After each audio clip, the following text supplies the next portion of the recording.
আজকে আমি নমস্কার সকলে, গুড ইভিনিং। আজকে আমি তাহলে গল্প শুরু করছি। অলরেডি 9:05 বেজে গেছে। থ্যাংক ইউ তনু। আমি আজকে একটু মিলিয়ে মিশিয়ে গল্প বলবো। হ্যাঁ, ভূতের গল্প তো বলবোই, আর সেদিনকে যে বলেছিলাম যে আমি একটা গল্প লেখার চেষ্টা করছি বা লিখছি, সেটাও তোমাদেরকে জানাবো। আমি আমি এবং মাইক দুজনেই একটু কিরকম অদ্ভুত অবস্থায় আছি। যাই হোক, সো আমি মানে এই কি বলে দেখদিন দুদিন আগে একটা নেটফ্লিক্সে, thank you Sucharita, good evening.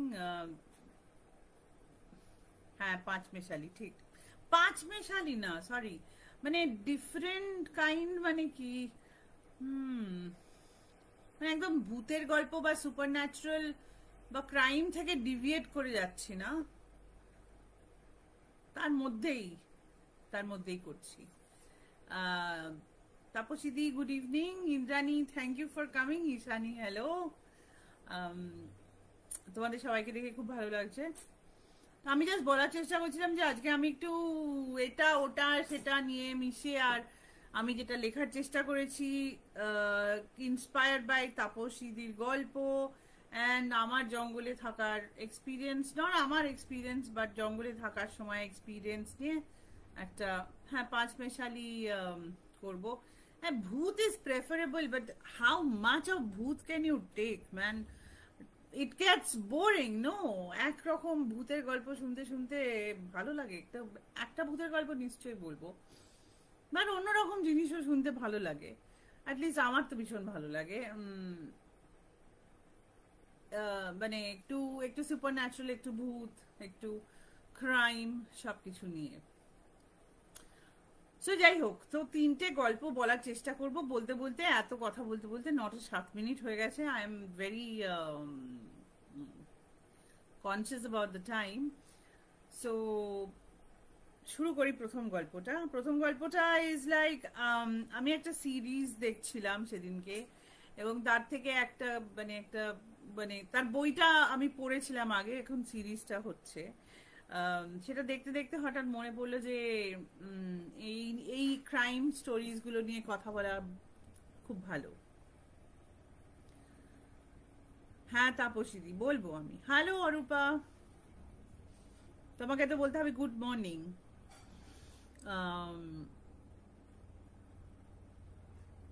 Basically একজন ভদ্রলোক, তিনি হচ্ছেন ডিএসপি। তোমরা নিশ্চয়ই জানো যে দিল্লিতে তিহার জেল আছে। It is a very famous prison, Tihar jail. এবং তিহার জেলে ছোট বড় নাম করা সমস্ত রকম লোকেরাই থাকেন। মাঝে মাঝে কিছু আমাদের মন্ত্রী সন্ত্রীরাও তিহার জেলে থাকেন বা থেকেছেন বা আছেন। খুব রিসেন্টলি আমাদের erstwhile চিফ মিনিস্টারও তিহার জেলে ছিলেন। যাই হোক, so Tihar jail it's a famous jail.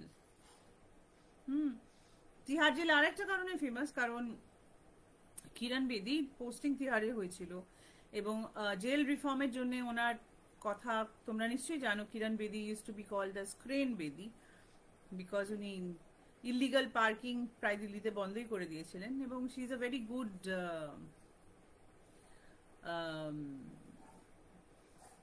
কি বলে, she was very and she is also, she is very that way a good administrator. গরু চোর কে গো তনুদি? আমি তো জানি না তনু গরু চোর কে। যাই হোক, গরু চোর ছিল।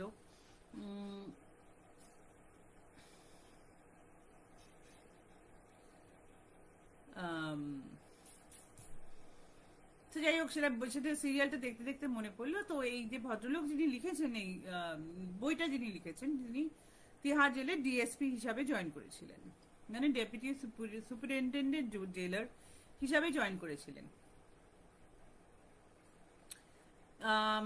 এবং জয়েন করার পরে ওনার অভিজ্ঞতাটা উনি লিখেছেন, এবং ওনার অভিজ্ঞতার মধ্যে অনেক কিছু আছে। তার মধ্যে একটা অভিজ্ঞতা দিয়ে আমি শুরু করব, এবং সেটা থেকে তোমাদের তার গল্পে নিয়ে আসবো। সো তো ভদ্রলোক তখন, তোনার বয়স খুব কম যখন উনি জেলে জয়েন করেছেন, এবং উনি মানে উনি আগে রেলওয়েজে কাজ করতেন, এবং রেলওয়েজে কাজ করার পরে ওনার কোনো কারণে ওরা রেলওয়েজে কাজ করতে ভাল লাগছিল না। কিন্তু তখন যেটার সময় আমি গল্পটা বলছি, মানে ওনার গল্পটা বলছি, এটা 1982-83 গল্প।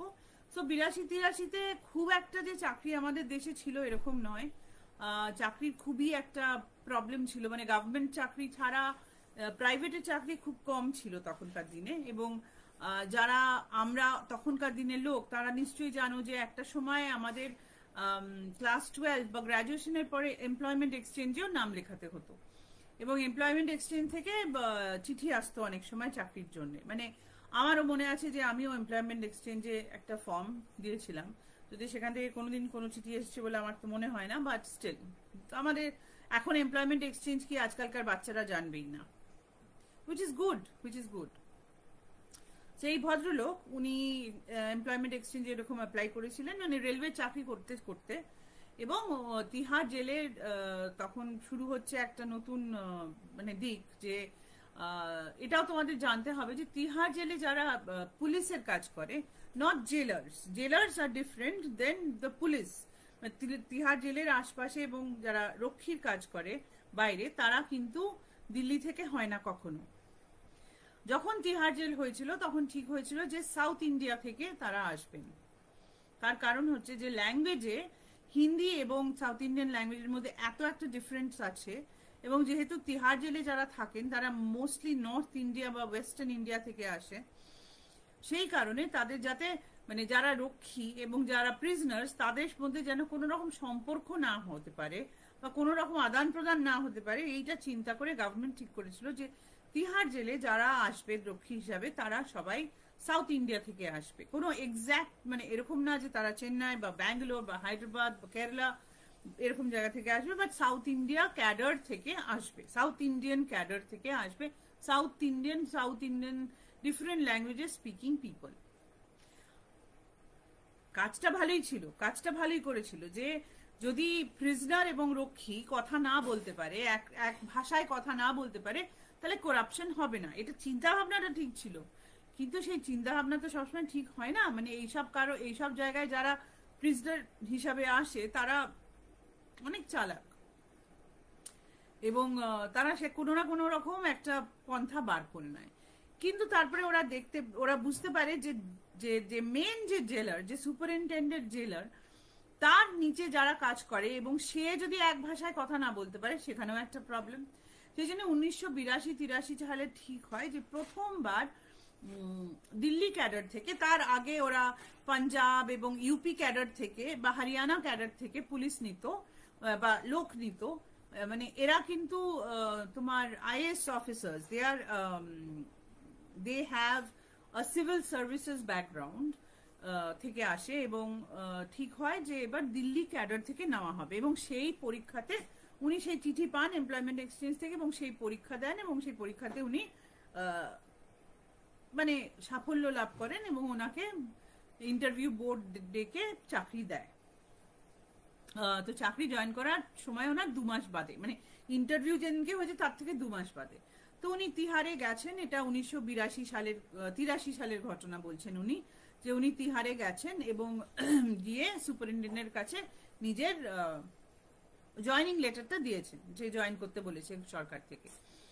তো সুপারিনটেন্ডেন্ট ওনার চিঠিটা দেখে ওনার দিকে তাকিয়েছে, এবং উনি তখন মানে এই সময়টা যখন উনি চাকরি নিতে গেছিলেন, তখন উনি খুব রোগা মানুষ ছিলেন, মানে ঠিক একটা হাট্টা জেলারের মতন নয়, বেশ একটু ছোটখাটো একটা রোগা মানুষ ছিলেন। তো জেলার ওকে বলেছে যে ভুল করে তোমাকে পাঠিয়েছে এখানে, কোনো মানে there is no vacancy here. তো বলছে সেটা কি করে হয়, আমি চিঠি পেয়েছি। বলছে না, এটা তুমি যারা চিঠি দিয়েছে তাদেরকে গিয়ে বলো তোমাকে অন্য কোনো জেলে প্লেস করবে, বা আমার জেলে কোনো ভ্যাকেন্সি নেই, কোনো জেলারের ভ্যাকেন্সি নেই। সো কি করবে, গিয়ে বসে আছে, চিন্তা করছে কি করতে পারে। মানে ওর তো মাথায় বাজ ভেঙে পড়েছে, কারণ ও রেলওয়েজের একটা চাকরি ছেড়ে দিয়ে এখানে এসছে। গভর্নমেন্টের চাকরি ছেড়ে দিয়ে আর একটা গভর্নমেন্টের চাকরি নিয়েছে, এবার এটা যদি না পায়, রেলওয়েজেরও চাকরি নেই, মানে ও তো পুরো জলে। তো বলছে যে আমি এরকম ওয়েটিং রুমে বসে আছি, হঠাৎ আমার সামনে একজন ভদ্রলোক আসলেন, তিনি খুব সুন্দর দেখতে, স্যুট বুট পরা একজন ভদ্রলোক এসে আমাকে জিজ্ঞেস করলেন ইংরেজিতে যে কি প্রবলেম হয়েছে। তো তখন ইনি ভেবেছেন, যিনি মানে ডিএসপি হয়ে এসেছিলেন, তিনি ভেবেছেন যে কেউ হবে, ডিজি আইজি কেউ এরকম হবে। তো উনি উঠে দাঁড়িয়েছেন, উঠে দাঁড়িয়ে বলছেন যে স্যার আমার এরকম আজকে জয়েনিং করার কথা ছিল, কিন্তু জেলার বলছেন যে এখানে কোনো ভ্যাকেন্সি নেই। তখন এই যে সুটেড বুটেড ভদ্রলোক তখন ওনার হাত থেকে কাগজটা নিয়ে বলেছে ঠিক আছে তুমি বসো এখানে, এবার ইংরেজি সব কথা কিন্তু ইংরেজিতে হচ্ছে, তুমি এখানে বসো আমি দেখছি কি করা যায় বলে উনি কাগজটা নিয়ে জেলারের ঘরে চলে যান, এই সুটেড বুটেড ভদ্রলোক। এবং চলে যাওয়ার পরে তার মিনিট 10 পরে জেলার বেরিয়ে এসে এই যে জয়নিং ছিল যার, যে গল্পটা বলছে, তাকে বলেন যে তুমি যাও ওখানে গিয়ে এর সাথে কথা বলো, তোমার জয়নিং হয়ে গেছে। তো ও তো মানে ভীষণই একটা আশ্চর্য হয়ে যায়, কারণ ও তো ভেবেছিল যে ওর চাকরি বাকরি হবে না, ও কি করবে, বাবাকে গিয়ে কি বলবে, মাকে গিয়ে কি বলবে, সেখানে ওর চাকরি হয়ে গেল। তো তো যতক্ষণে ও ঘুরে দাঁড়িয়ে থ্যাংক ইউ বলার চেষ্টা করেছে, ততক্ষণে এই জেলার মানে যে সুপারিনটেন্ডেন্ট অফ জেলস সে এবং এই সুটেড বুটেড লোকটা হাঁটতে হাঁটতে চলে গেছে। তো ওর যার কাছে রিপোর্টিং ছিল তাকে গিয়ে ও বলেছে যে এরকম এরকম হয়েছে, এ কে, কি আইজি না ডিজি কে? তখন সে হেসে বলেছে যে এ হচ্ছে আমাদের এখানে সুপারস্টার ক্রিমিনাল, এনার নাম হচ্ছে চার্লস শোভরাজ। আমি জানি না তোমরা কেউ চার্লস শোভরাজের কথা শুনেছো কিনা, কিন্তু চার্লস শোভরাজ এক সময় বা একটা সময় 2022 সালে একবার, এবং তার আগে 70s এর দশকে খুবই ফেমাস একজন ক্রিমিনাল বা সিরিয়াল কিলার। ইন্ডিয়াতে উনি জেলে ছিলেন 1976 থেকে 1977 অবধি। এই সময়কার গল্প নিয়ে এই জেলার গল্পটা লিখেছেন, যিনি লিখেছেন তার নাম হচ্ছে মিস্টার সুনীল গুপ্তা, এবং তিনি যে বইটা লিখেছিলেন তার নাম হচ্ছে ব্ল্যাক ওয়ারেন্ট। এবং এই সিরিজটা নেটফ্লিক্সে আছে, তোমরা দেখতে পারো। একটা ভালো সিরিজ বানিয়েছে, খুব একটা ভালো একটা সিরিজ বানিয়েছে, মানে মোটামুটি ওনার ঘটনাগুলো নিয়ে, ওনার চাকরি করার প্রথম 1-2 বছরের ঘটনা নিয়ে লিখেছে। ওনার ব্ল্যাক ওয়ারেন্ট বইটাতে আরো অনেক গল্প আছে, কিন্তু ওনার প্রথম 1-2 বছরের গল্প নিয়ে ওরা এই সিরিজটা বানিয়েছে। তো যাই হোক, এই আমি মিস্টার গুপ্তার ইন্টারভিউ শুনেছিলাম প্রায় 4-5 বছর আগে, যখন ওনার বইটা বেরিয়েছিল। তো তখন থেকে আমার এটা মনে আছে, আর এটা সিরিজটা দেখে এটা মনে পড়লো, তাই তোমাদেরকে বলছি। তো চার্লস শোভরাজকে দেখতে খুব ভালো ছিল। চার্লস শোভরাজ জন্মেছিল হচ্ছে সাইগন, যেটা তোমরা এখন ভিয়েতনাম হিসাবে জানো, সেখানে। চার্লস শোভরাজের মা ছিল ফ্রেঞ্চ ভিয়েতনামিজ ফ্রেঞ্চ, এবং বাবা ছিলেন একজন ইন্ডিয়ান সিন্ধি ভদ্রলোক। ওনার বাবা কোনোদিনই ওনাকে মেনে নেয়নি, কিন্তু পরে ওনার মা আর একজন ফ্রেঞ্চ ভদ্রলোককে বিয়ে করেন, এবং তখন থেকে তার নাম হয়ে যায় চার্লস শোভরাজ। এবং ভিয়েতনাম থেকে ওরা ফ্রান্স চলে যায় এবং প্যারিসে গিয়ে বসবাস করে। আমার ইয়েটা আবার নিচে চলে গেছিল, কিন্তু তোমরা আশা করি আমার আওয়াজ শুনতে পাচ্ছ।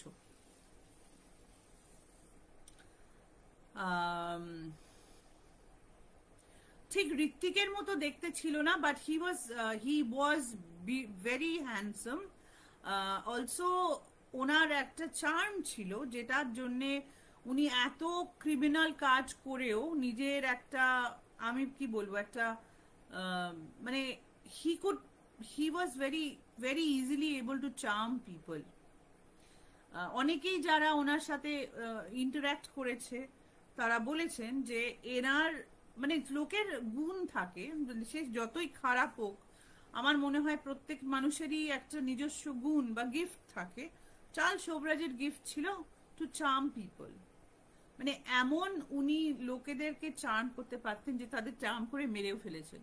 মানে এস্টিমেটেড বলা হয় যে Charles Sobhraj between the countries of, দাঁড়াও তোমাদেরকে বলছি, Thailand, Nepal, India, Malaysia, France, Afghanistan, turkey এবং গ্রিস, এতগুলো দেশে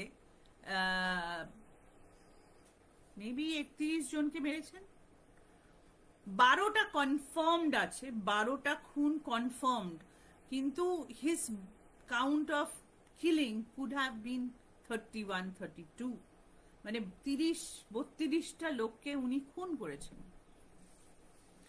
এবং যাদের উনি খুন করেছেন তারা সবাই বেসিক্যালি ফরেনার্স। ওনার ক্রাইম স্প্রি শুরু হয় প্যারিস থেকেই, এবং প্যারিস থেকে উনি ইন্ডিয়াতে চলে আসেন এবং বম্বেতে এসে উনি একটি স্মাগলিং ড্রাগ র্যাকেট শুরু করেন, এবং তারপরে উনি চলে যান গোয়াতে হচ্ছে উনি প্রথম এইসব কাজ শুরু করেন, যে ফরেনার্সদের ড্রাগ করে তাদের সাথে উল্টোপাল্টা কাজ করে মেয়েদের সাথে, এবং তারপরে তাদের সমস্ত জিনিসপত্র চুরি করে নিয়ে পালিয়ে যেত। তারপরে যখন ইন্ডিয়ান গভর্নমেন্ট এটা সম্বন্ধে জানতে শুরু করলো এবং একজন দুজনকে মারলো এখানে, তখন ও পালিয়ে গেল থাইল্যান্ডে গিয়ে অনেকগুলো কাপলকে খুন করেছিল, মানে শুধু মহিলা নয়, মহিলা এবং পুরুষ দুজনকে খুন করেছিল।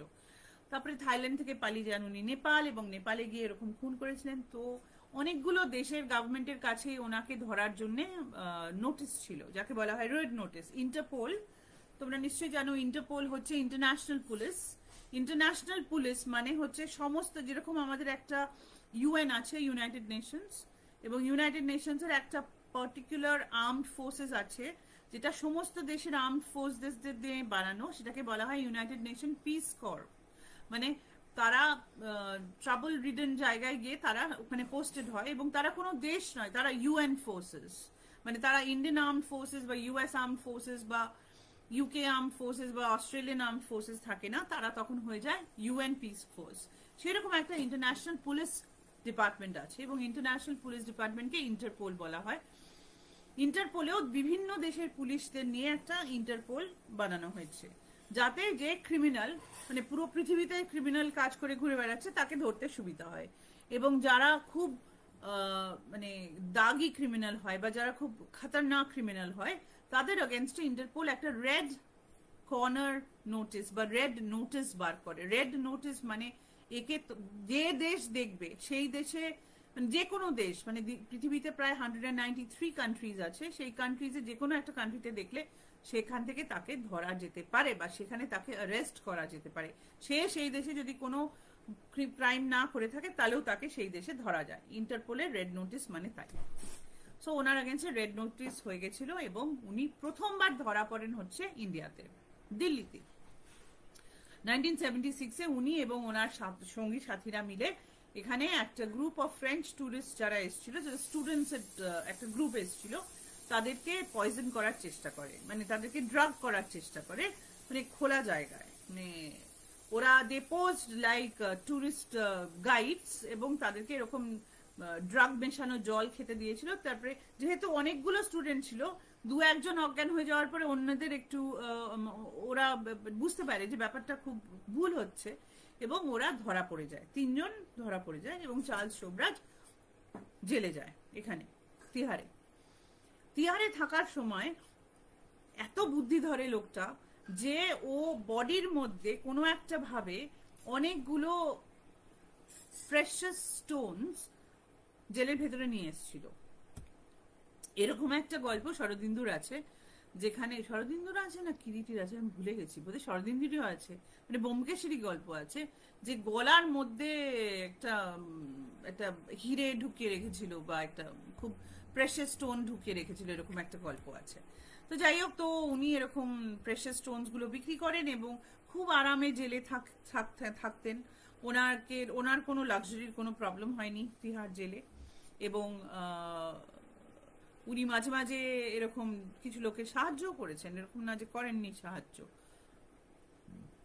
এবং একটা সময় যখন উনি জানতে পারেন যে ওনার জেল টাইম শেষ হয়ে যাচ্ছে, এবং ইন্ডিয়ার পরেই the next country that is going to extradite him, মানে the next country which is going to get him is Thailand, এবং থাইল্যান্ডে উনি যা কাজ করেছেন তার জন্য একমাত্র শাস্তি হচ্ছে এক্সিকিউশন, মানে he is going to die. তখন উনি কি করেন, উনি জেল ব্রেক করেন, মানে তিহার জেল ব্রেক করেন উনি। He drugged the entire jail, prisoners and guards and the police, and he walked out of Tihar jail because উনি চাইছিলেন যে ওনার যে জেল টাইম ইন্ডিয়াতে বেড়ে যাক। ওনার ইন্ডিয়াতে জেল টাইম বেড়ে গেলে থাইল্যান্ডে একটা পার্টিকুলার টাইম পিরিয়ডের মধ্যে ওনাকে ধরার কথা আছে, সেই টাইম পিরিয়ডটা চলে যাওয়ার পরে ওনাকে ওরা আর ধরবে না, এটাই ওদের ওখান দেশের নিয়ম। উনি চাইছিলেন সেই টাইম পিরিয়ডটা পেরিয়ে যাক, সেই জন্য উনি he walked out of Tihar jail and in 48 hours he was discovered from Goa, and naturally তখন ওনার জেল টাইম আরো 10 বছর বাড়িয়ে দেওয়া হয় এবং সেই কারণে উনি এই কাজটা করেছিলেন। It's fascinating. He is a criminal. মানে it's not like it's a hero worship, but it's fascinating to see যে একজন লোক কত দূর যেতে পারে বা কত কিছু করতে পারে, মানে ক্রাইম করার জন্য। এই মাথাটা ভালো কাজে লাগালে হয়তো অনেক কিছু ভালো হতে পারতো, বাট উনি লাগাননি। যাই হোক, তো ইন্ডিয়া থেকে উনি ছেড়ে গেলেন, মানে ওনাকে যখন ইন্ডিয়ার জেল ছেড়ে দিল 1997-এ, তখন উনি তখন ফ্রান্সে চলে গেলেন, মানে ওনাকে ফ্রান্সে ডিপোর্ট করে দেওয়া হয়েছিল ইন্ডিয়া থেকে। এবং ফ্রান্সে থাকার পরে 2003 সালে হঠাৎ উনি নাচতে নাচতে নেপাল চলে যান, কারণ ওনার তখন I think he became very over confident যে ওকে কেউ ধরতে পারবে না। কিন্তু নেপালে উনি অ্যারেস্টেড হন 2003-তে, এবং 2022 অবধি উনি নেপালিজ জেলে ছিলেন। ওখানে মানে যাবজ্জীবন কারাদণ্ড কাটাচ্ছিলেন। কিন্তু যখন ওনার বয়স অনেক বেড়ে গেছিল তখন, মানে Charles Chopra should be about 80 years old now, he was about 80, so 2022-তে he should have been what, 78? তো 78 ওনার বয়স চিন্তা করে একটা ইয়ে করা হয় যে মানে অনেক সময় প্রিজনারদের ছেড়ে দেওয়া হয় বেশি বয়স হয়ে গিয়ে থাকলে, তো ওনাকে ছেড়ে দিয়ে ওনাকে ফ্রান্সে ডিপোর্ট করে দেওয়া হয়। কিন্তু এখানেও একটা ব্যাপার আছে যে উনি ওখানে ওনার যে উকিল ছিল তার একটা 20 বছরের মেয়ে আছে, এখনো আছে। সেই মহিলাকে উনি বিয়ে করেন, যে মহিলা ওনার থেকে প্রায়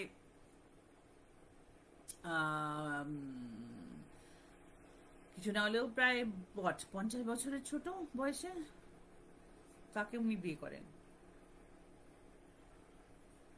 But that's between him and that person he married. But আমার মনে হলো যে চার্লস শোভরাজের কথাটা একটু বলি, because he was such a celebrated criminal আমরা যখন ছোট ছিলাম, এবং অনেকগুলো সিরিয়াল, বই, সিনেমা অনেক কিছু হয়েছে ওনার সম্বন্ধে।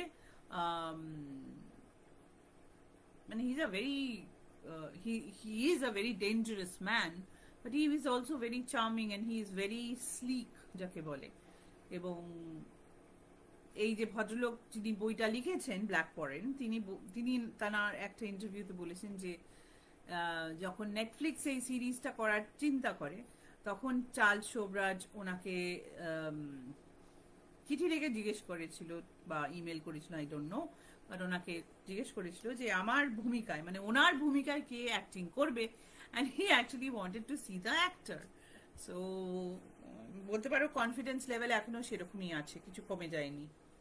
So this was the story of Charles Shobraj. তোমরা হয়তো অনেকে জানতে না, আমি জানি না, বাট এটা আমাদের ছোটবেলার একটা খুব কি বলবো রোমাঞ্চকর ঘটনা, মানে রোমাঞ্চকর একজন ক্রিমিনাল ছিলেন উনি, বা আছেন, বা আমরা শুনেছিলাম। তখন অনেক কিছু ধরা পড়ার পরে অনেক কিছু কাগজে লেখালেখি, বই বেরোনো ইত্যাদি ইত্যাদি হতো। তো এরকম একটা ব্যাপার ছিল। যাই হোক, আমার মাইক না is not functioning properly. I don't know what to do.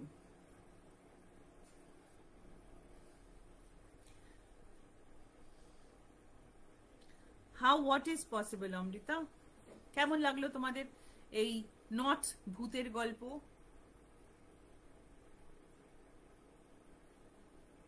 তাই রণদীপ হুডা করেছিল একটা সিরিজে। আচ্ছা, হ্যাঁ,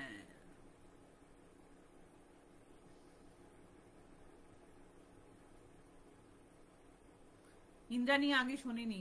হ্যাঁ, ইন্দ্রাণী হতে পারে, মানে এমন কিছু লোক নয় যে তার নাম শুনতে হবে।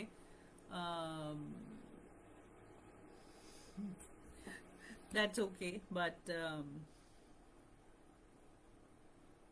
না, মানে দেখো, মানে চাল সোবরাজ তো আর বিশাল কিছু ব্যাপার নয় যে তোমার বাবা তোমার সাথে ডিসকাস করবেন। আমরা যেহেতু কলকাতায় থাকতাম, অনেক সময় টিভি বা মানে এইসব ব্যাপারে পড়াশোনা করেছি, বা I don't no, I remember reading about him in the papers and things like that. Anyway, আশা করি তোমাদের ভাল লেগেছে এই মানে এই জেনারেল একটা ক্রাইম টাইপ অফ গল্প, এবং মানে একজন লোকের সম্বন্ধে যে এখনো বেঁচে আছে যদিও, বা তার ক্রিমিনাল ব্যাপার স্যাপার নিয়ে অনেক কিছু কথাবার্তা হয়েছে। এবং he was very intelligent, I don't know, he was good looking, he was intelligent. মানে সে নিজের ভালো জিনিসটা ভালো কাজে কেন লাগালো না আমি আজ পর্যন্ত জানি না, মানে it is beyond me to understand, but that was it. এক মিনিট, হ্যাঁ,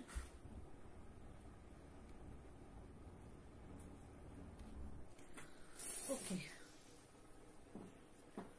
মাইকটা ছেড়ে দাও, এমনি শোনা যাবে? শোনা যাচ্ছে? তোমরা যদি হ্যাঁ বলো আমি মাইকটা ছেড়ে দেবো।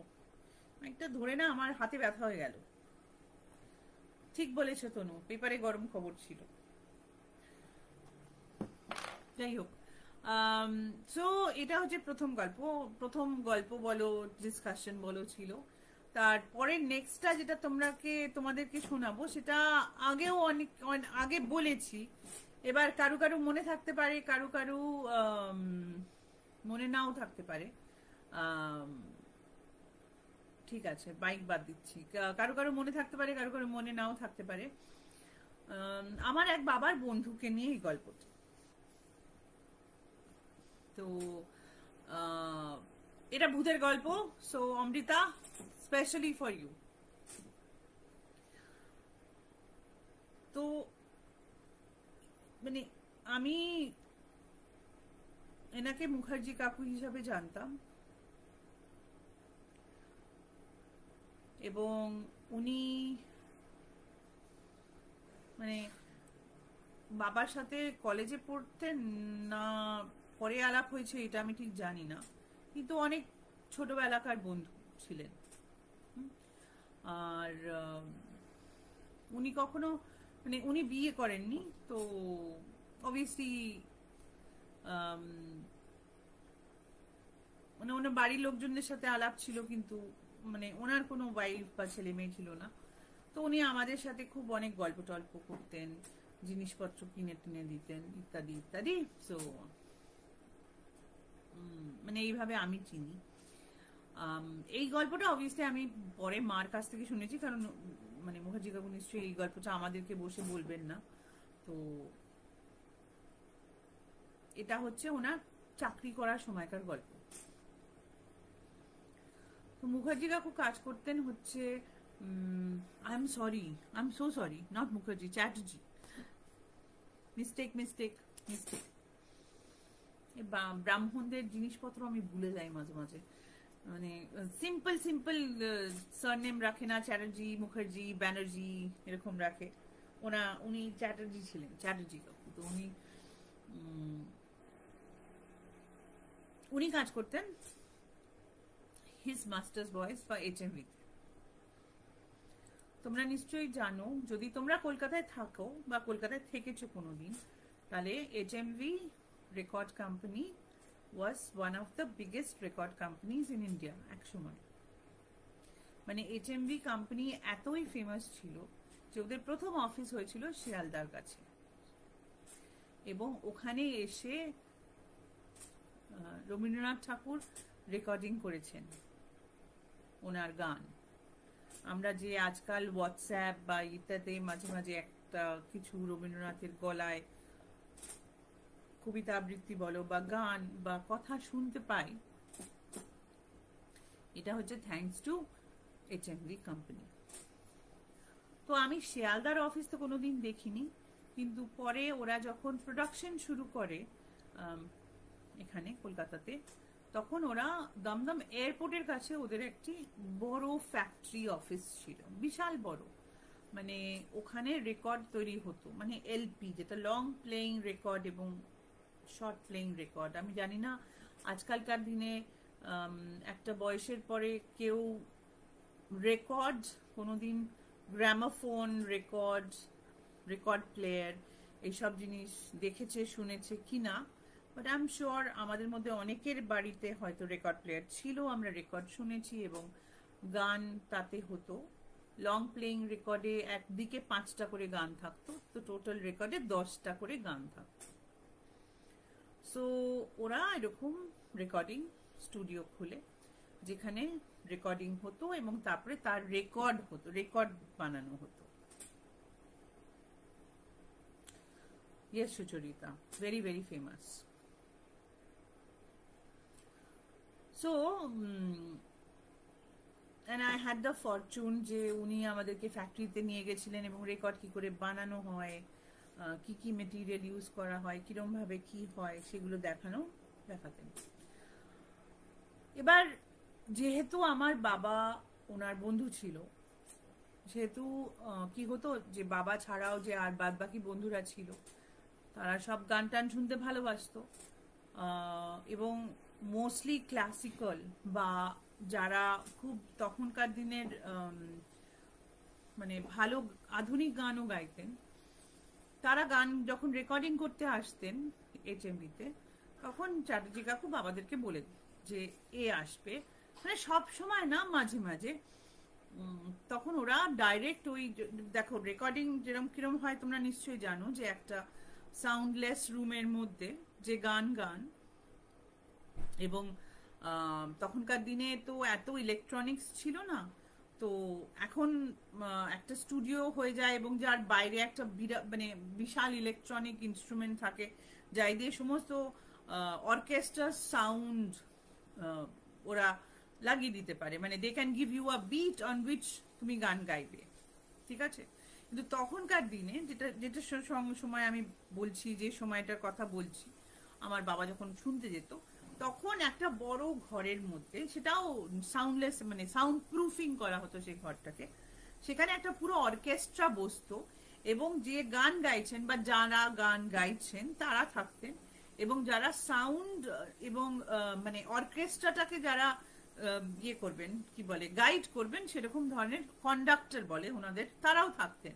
মানে কোথায় খালি গলায় গান শুরু হবে এবং কোথায় মিউজিকটা শুরু হবে, বা মিউজিকটা কতটা হওয়ার পরে গান শুরু হবে, এটা যে ডাইরেক্ট করতো, মানে ধরো মিউজিক ডাইরেক্টর যাকে বলে, সেখানে থাকতেন। মানে সিনেমা যেরকম ডাইরেকশন দিয়ে বানানো হয়, তখন মিউজিকও এরকম ভাবে বানানো হয়। এখন জিনিসটা অনেক ইজি হয়ে গেছে, এখন ইলেকট্রনিক কিবোর্ডে এরকম করে সাইন করে, এবং যিনি গান গাইছেন তিনি কানে শুনতে পান যে কোথায় মিউজিক আসছে, কোথায় শুরু করতে হবে, একটু রিহার্সেল করে এটা রেকর্ডিং হয়। কিন্তু তখনকার দিনে তখনকার দিনে things are very different, very very different. মানে ওদের রিটেক্স করতে হতো গানের, যারা ভীষণ ভালো সঙ্গীত শিল্পী তারা মানে একবারে করতে পারতেন বা দুবারে করতে পারতেন, বা নতুন যারা শিল্পী ছিলেন তাদের একটু সময় লাগতো, it was a matter of like that. But আমার বাবার কাছে বা তার বন্ধুদের কাছে, ধরো যদি ওনারা শুনতে পারেন যে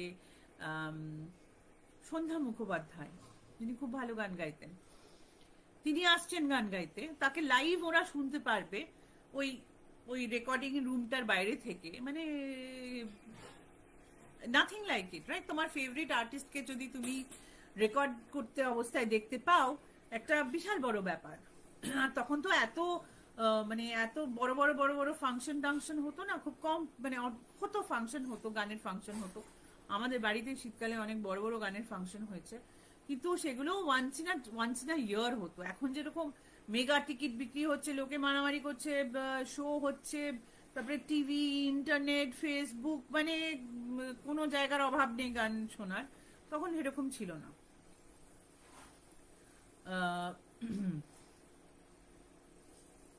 সো এরকম হতো।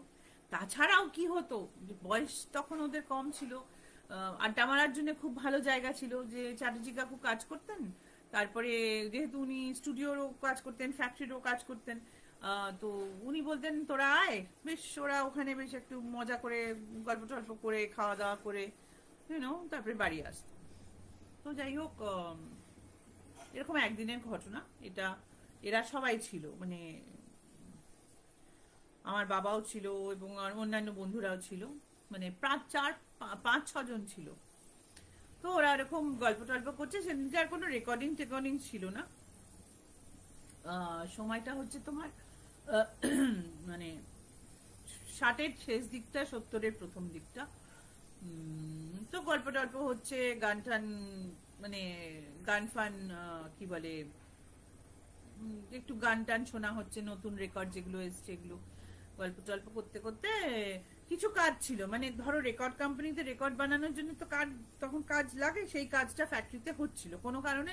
ওদের প্রোডাকশনের কাজ হচ্ছিল, মানে রেকর্ড তৈরি হচ্ছিল, সেগুলো তারপরে প্যাকিং হচ্ছিল, সেই কোনো একটা কিছু ছিল।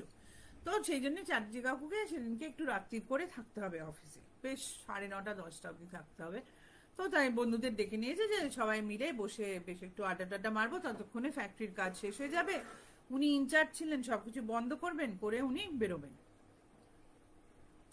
সো তোমাদেরকে জায়গাটা কিরকম ছিল একটু বলি। গেট দিয়ে ঢোকার পরে একটা লম্বা, মানে একটা বড় পিচ ডালা রাস্তার মতন, পাশে লন ফন ছিল, বিরাট বড় একটা লন ছিল, এবং লনটা শেষ করে বিশাল বড় একটা ফ্যাক্টরি, মানে একটা বিল্ডিং, এবং বিল্ডিং এর ফার্স্ট ফ্লোর এবং বেসমেন্ট বলতে পারো, এই দুটো মিলে ফ্যাক্টরি ছিল, বিশাল বড়।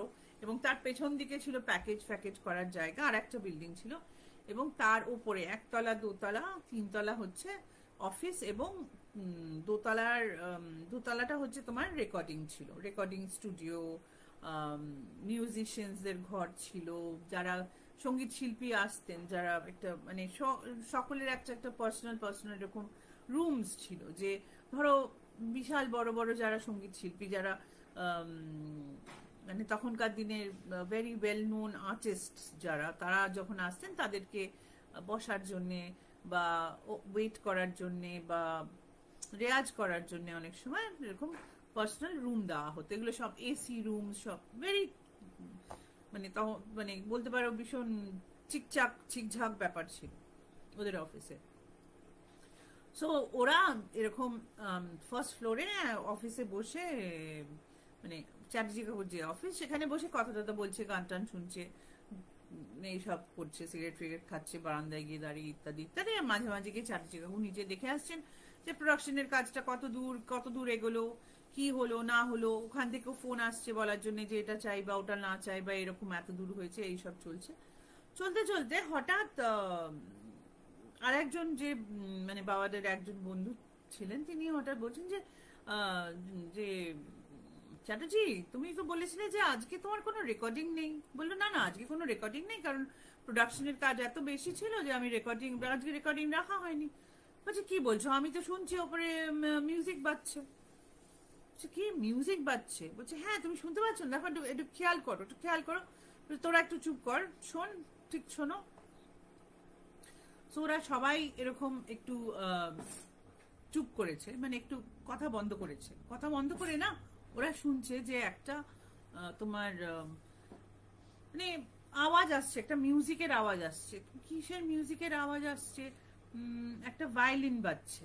হ্যাঁ, তখন চ্যাটার্জি কাকু বলেছে যে হ্যাঁ ঠিক বলেছিস তো, কি বলছি বলতো, যে ওদের যেখানে যে রেকর্ডিং, যে দোতলায় যে রেকর্ডিং স্টুডিওটা ছিল, তার পাশে একটা লাইব্রেরি ছিল। মানে লাইব্রেরি মানে হচ্ছে রেফারেন্সিং এর জন্য অনেক রকম রেকর্ড ওখানে রাখা থাকতো, এবং সেই ঘরটার মধ্যে মানে ধরো বইয়ের লাইব্রেরির বদলে রেকর্ডের লাইব্রেরি, এবং সেখানে 4-5টা রেকর্ড প্লেয়ার্স থাকতো, যাতে যারা রেফারেন্স করছে মিউজিকের জন্য, কোনো রকম রেফারেন্সিং করছে, তারা সেগুলো শুনতে পারে।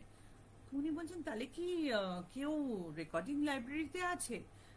একমাত্র ওখানেই হতে পারে, আওয়াজ আর কোত্থেকে আসবে? একমাত্র রেকর্ডিং লাইব্রেরিতে যে রেকর্ডটা বাজছে সেখান থেকে তুমি আওয়াজ শুনতে পারো ভায়োলিনে।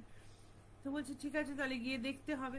তো বলছে যে চল আমরা গিয়ে দেখি কি ব্যাপার, কি হচ্ছে না হচ্ছে। তো গেছে, গিয়ে অবভিয়াসলি মানে 1তলা থেকে 2তলায় উঠেছে। এবার 2তলা যেহেতু ওখানে স্টুডিও, যেহেতু ওখানে মিউজিক রুম, যেহেতু ওখানে রেকর্ডিং লাইব্রেরি, ওই জায়গাটা না একটা কোল্যাপসেবল গেট ছিল, মানে ওটা বন্ধ থাকতো 2তলাটা, মানে ওখানে যখন তখন লোক ওখানে ঢুকতে পারতো না কারো পারমিশন ছাড়া।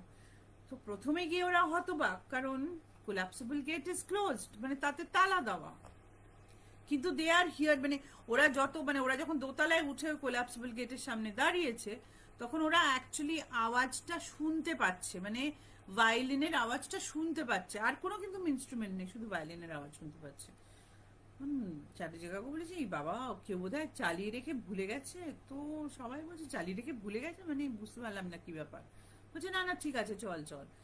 এদিকে পুরো করিডোরটা খালি, বুঝতে পারছো যে কোলাপসিবল গেটের পরে এরকম ভেতরে করিডোর ঢুকে গেছে এবং দুপাশে রুম, যেরকম অফিস হয়ে থাকে। তো উনি খুলেছেন, খুলে উনি মেন লাইট জ্বালিয়েছেন, লাইট জ্বালিয়ে ভেতরে গেছেন। মানে প্রথমে ওরা রেকর্ডিং লাইব্রেরিটাতে গেছে, কারণ ওদের তো ধারণা ছিল রেকর্ডিং লাইব্রেরিতে আওয়াজ হচ্ছে। রেকর্ডিং লাইব্রেরির অন্ধকার, দরজা খোলা হয়েছে। এবার কোলাপসিবল গেটের পরেও যে দরজাগুলো আছে, সেই দরজাগুলোতেও তালা চাবি লাগানো, মানে they are also locked, nothing is open. তো ওরা তারপরে ওরকম রেকর্ডিং লাইব্রেরির যখন দরজার চাবি দিয়ে খুলতে হয়েছে, তখন সকলের মধ্যে একটু কিন্তু কিন্তু ভাব এসছে যে কি ব্যাপার, বুঝতে পারছে না কি হচ্ছে। তবে রেকর্ডিং লাইব্রেরিতে গিয়ে দেখেছে সমস্ত জিনিস যেখানকার ছিল সেখানে আছে, no record player is playing. কিন্তু ওরা কিন্তু আওয়াজটা শুনতে পাচ্ছে, ভায়োলিনের আওয়াজ কিন্তু তখনও হচ্ছে। এবার একটু একটু ভয় লাগতে শুরু করেছে। হ্যাঁ, একবার অন্ধকার রাত্রি, তারপরে ওরকম আওয়াজ শুনছে, কি ব্যাপার বুঝতে পারছে না। তখন চ্যাটার্জি কাকু বলেছে যে প্রত্যেকটা ঘর দেখতে হবে, তো আমরা সবাই একসাথে করি। হ্যাঁ, এবার ছেলে তো সবাই, আবার বলতেও পারছি না, ভয় লেগেছে, ডাইরেক্টলি বলতে পারছি না যে আমার ভয় লাগছে। সেই জন্য একটু বলছে যে হ্যাঁ হ্যাঁ আমরা সবাই মিলে একসাথে করি, যদি কোনো খারাপ লোক হয় তাহলে পরে আমাদের গুন্ডা বদমাইশ যদি হয় তাহলে আমাদের তো ইয়ে করতে হবে। তখন সকলেই হ্যাঁ হ্যাঁ হ্যাঁ বলছে, কারণ কেউই বলতে যাচ্ছে না যে তাদের অ্যাকচুয়ালি ভয় লাগছে। সো এরকম ওরা প্রত্যেকটা ঘর খুলে খুলে দেখছে। দেখতে দেখতে দেখতে ওরা সেই যেটা তোমার যেটা সাউন্ড প্রুফ রুম, সেখানে এসছে, সেখানেও কিছু নেই। এবার সাউন্ড প্রুফ রুমের একটা অ্যান্টি রুম ছিল, মানে অ্যান্টি রুম মানে রুমের মধ্যে দিয়ে আর একটা ঘরে যাওয়া যায়, একটা অ্যান্টি রুম ছিল। তো তখন চ্যাটার্জিকাকু বলছে যখন সবই দেখেছি তখন অ্যান্টি রুমটাও দেখবো। ওখানে ওই সাউন্ড প্রুফ রুমটা দিয়ে ওরা যখন সাউন্ড প্রুফ রুমের দরজাটা খুলেছে, তখন আওয়াজটা বন্ধ হয়ে গেছে।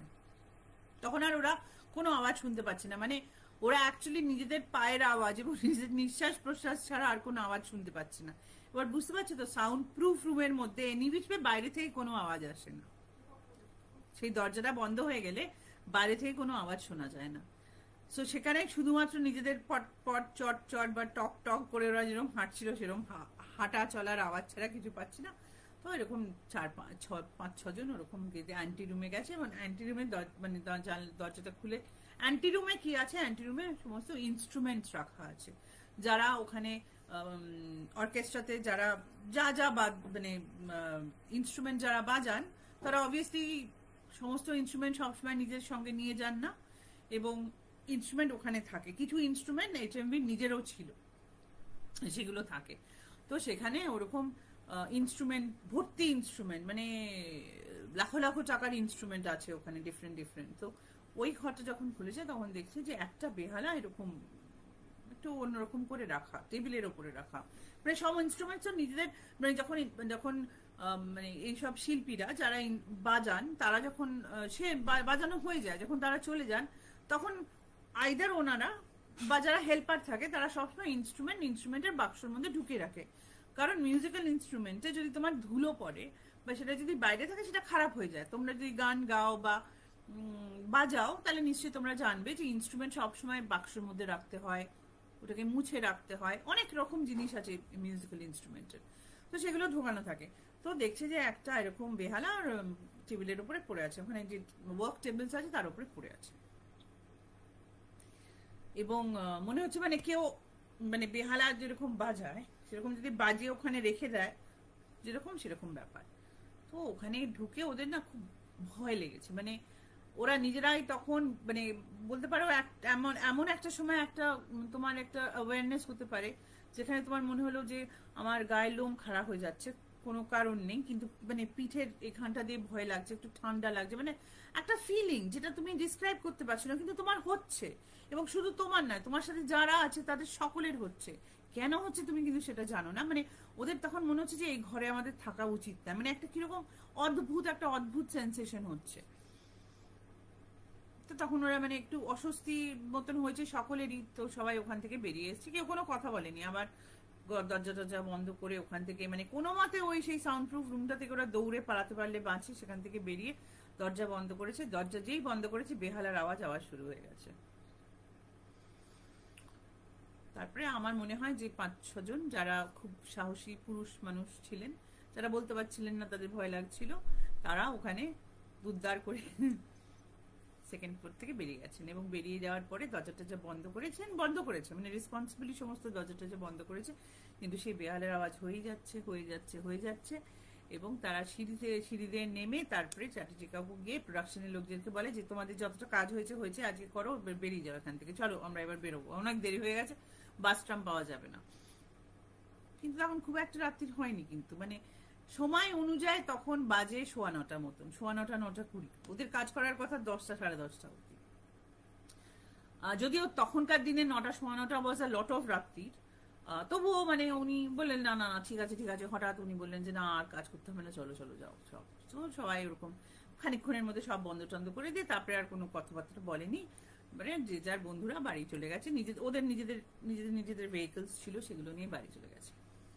2-3 দিন পরে যখন চ্যাটার্জি কাকুর দেখা হয়েছে এদের সাথে, তখন অবভিয়াসলি উনি ওদের কিছু বলতে চাইছিলেন যে কি ব্যাপার।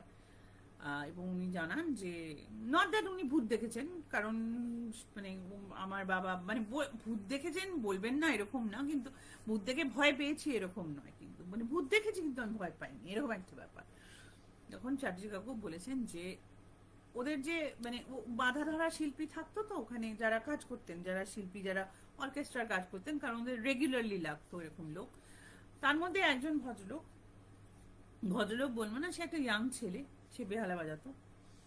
সে যেদিনকে রাত্রিরে এই ঘটনাটা হয়েছে সেদিনকে রাত্রিরে সে মারা গেছে। কিভাবে মারা গেছে তোমাদের বলেছি, সময়টা ছিল 60-এর শেষ দিকে, 70-এর প্রথম দিকে। এক্স্যাক্ট ইয়ারটা আমার মনে নেই, কিন্তু খুব সম্ভবত 70-এর প্রথম দিককার বছরগুলোতে, যখন নকশাল আন্দোলন খুব হচ্ছিল আমাদের দেশে, সেই সময়কার ঘটনা এটা। এবং সবাই যে নকশাল ছিল বা সবাই যে নকশাল করতো এরকম নয়, বা সিম্পাথাইজার্স ছিল নকশাল আন্দোলনের সঙ্গে। আমাদের পশ্চিমবঙ্গ এবং অন্যান্য জায়গারও লোকেদের অনেক সিম্পাথাইজার ছিল। এবং সেই সময় পুলিশ অনেক সময় ভুলভাবে এবং বলতে পারো খুবই ক্রুয়েল ভাবে এদের সাথে বিহেভ করত। এবং অনেক বাচ্চা ছেলে, যাদের বয়স 23 থেকে 28 বা 29-এর মধ্যে, এরকম ছেলে এবং মেয়ে, তারা অনেকেই মারা গেছেন এই সময়টাতে। তো এই ছেলেটিও ঠিক নকশাল আন্দোলনের সঙ্গে ডাইরেক্টলি না যুক্ত থাকলেও উনি এই জিনিসে বিশ্বাস করতেন। ওটা ওনার পার্সোনাল বিলিফ ছিল, ওনার পার্সোনাল পলিটিক্স ছিল। এবং কোনো কারণে একজন বোধহয় ধরা পড়েছিল যে নিজেকে বাঁচানোর জন্য হোক বা কোনো কারণে অনেকের নাম বলে দিয়েছিল, তার মধ্যে এর নাম ছিল। এবং সেদিনকে রাত্রিতে বা সেদিনকে দুপুরবেলার দিকে, মানে সেদিনকে ওনার কাজ ছিল না, সেদিনকে দুপুরবেলার দিকে ওকে পুলিশে তুলে নিয়ে যায়। এবং তারপরে কোনো একটা জায়গায় গিয়ে এনকাউন্টার হয় ওনার, কিন্তু পিঠে লেগেছিল গুলি। তো বুঝতেই পারছো যে তখন একটা কথা ছিল যে পুলিশ তোমাকে গাড়ি থেকে নামিয়ে বলবে দৌড়াও, এবং তুমি যখন দৌড়াবে তখন তোমার পিঠে গুলি করে বলবে এনকাউন্টারে পালিয়ে যাওয়ার চেষ্টা করেছিল, তাই আমি তাই আমরা একে মারতে বাধ্য হয়েছি। এবং ওনার সাথেও তাই হয়েছিল। তো তাহলে কি সেই বেহালা বাদক, যিনি হয়তো এত তাড়াতাড়ি চলে গেলেন, তার কি ইচ্ছা হয়েছিল যে একবার এসে তার বেহালাটা বাজিয়ে দিয়ে যাবেন, একবার এসে লাস্টবারের মতন একটু বেহালা বাজাবেন? উনি খুব ভালো বেহালা বাজাতেন, খুব প্রতিভাবান একজন একজন শিল্পী ছিলেন উনি। তো এটা ছিল চ্যাটার্জি কাকুর HMV-তে একটা এরকম ধরনের একটা এক্সপিরিয়েন্স। আগেন বিশ্বাস অবিশ্বাস করা তোমাদের উপরে, কিন্তু এটা আমি বাবার এবং মার কাছ থেকে শুনেছিলাম, এবং I think it was very sad. ব্যাপারটা খুবই স্যাড, কিন্তু খুব ভয়েরও ব্যাপার।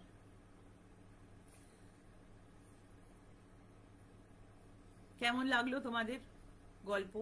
এটা বলতে বলতে আমি 10টা বাজিয়ে দিয়েছি। হ্যাঁ, ডোভারলেন ফাংশন, ডোভারলেন হতো, এখনো বোধহয় হয় ডোভারলেন। ঠিক বলেছো, হ্যাঁ ঠিক বলেছো। তখন সত্যি সত্যি মানে অনেক পরিবারের, মানে আমাদের চেনাশোনা, আমাদের ফ্যামিলির মধ্যে বলতে পারো, দূর সম্পর্কের আত্মীয় স্বজনদের মধ্যে অনেকে তাদের ছেলে এবং মেয়েকে বাইরে পাঠিয়ে দিয়েছিল। মানে তারা দেশের বাইরে এখন আছে, বা তাদের ফ্যামিলিরাও দেশের বাইরে আছে, কিন্তু এই নকশাল আন্দোলন থেকে বাঁচানোর জন্য তাদেরকে দেশের বাইরে, মানে ইউকে ইউএস মতো জায়গায় পাঠিয়ে দেওয়া হয়েছিল। অনেক হয়েছিল এরকম ঘটনা।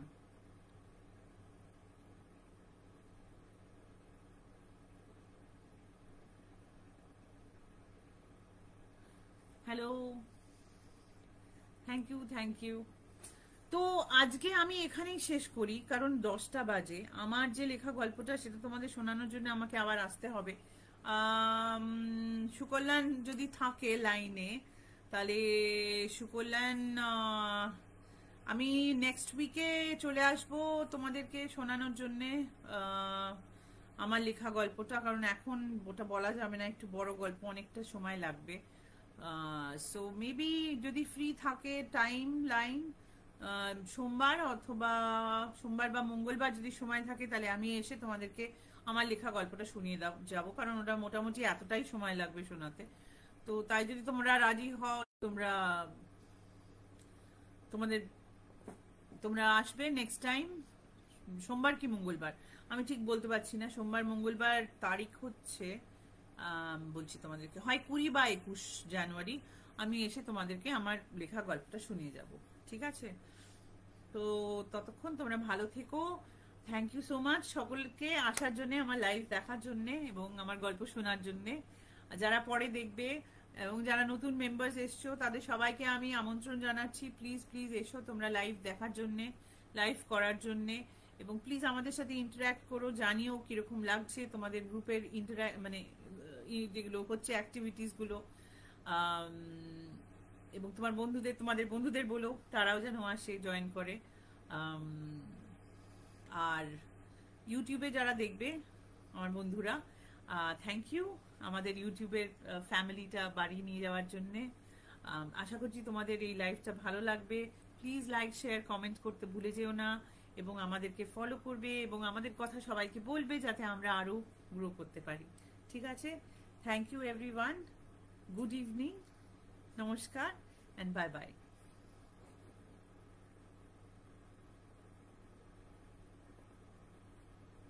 Please subscribe to our channel Hana Tales. Comment, share, like, and don't forget to hit the notification bell for more videos.